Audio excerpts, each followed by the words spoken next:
jang qilish qarori qabul qilindi. Qarshilarda tish tirnog'igacha qurollangan 3 baravar katta qo'shin turardi. Ammo musulmonlar uchun bu to'siq bo'la olmasdi. Ularning jasorati iymonlardan paydo bo'lgan. Ularning yordamchisi esa qudrati hamma narsaga yetadigan Alloh edi. Payg'ambarimiz alayhissalatu vassalom qo'shinni suv quduqlari oldiga joyladilar. Ana shunda 30 yoshli bo'lgan va jang strategiyalari bilan mashhur bo'lgan sahoba Hubob ibnul Munzir Rasulullohning oldilariga kelib so'radi. "Ya Rasululloh, bu joylashuv Alloh tomonidan vahiy qilindimi?" Rasululloh javob berdilar: "Yo'q, bu joyni jang rejasi sifatida o'zim tanladim." Buni eshitib, Hubob taklifini bildirdi. "Ma'zur tuting ey Allohning rasuli, lekin bu joy menimcha yaxshi joy emas. Keling, Qurayshliklar joylashgan joyga yaqin joydagi suv bo'yiga chodir tikamiz. U yerda toza suvga boy quduq bor.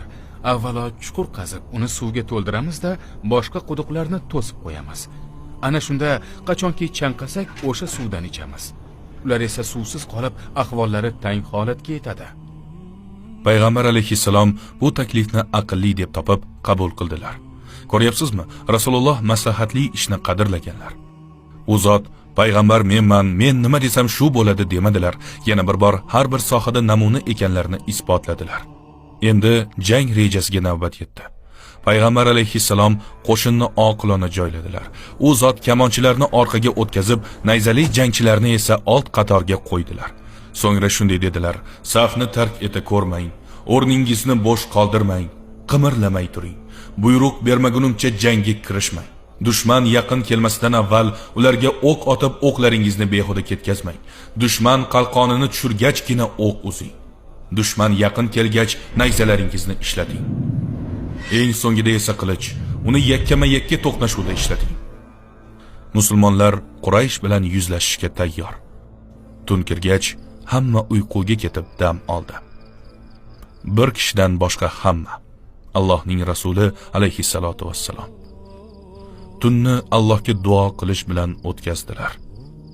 "Ey Alloh, va'dangga vafo qil. Ey Alloh, agar mana shu musulmon lashkari yo'q qilinsa, yer yuzida senga ibodat qilguvchilar qolmaydi." Ushbu duoga esa Qur'onda javob berildi. Anfal surasining 9-oyati. O'shanda Robbingizdan madad so'raganingizda sizni so'rovingizni ijobat qilib, albatta men sizlarga ketma-ket keladigan 1000 ta farishta ila madad beruvchiman dedi. Ha, Alloh o'z yo'lida jang qilayotgan mana shu ozchilik kishilarni tashlab qo'ymas edi. U ularni o'zining ko'rinmas farishtalar qo'shini bilan qo'llab-quvvatladi. Nihoyat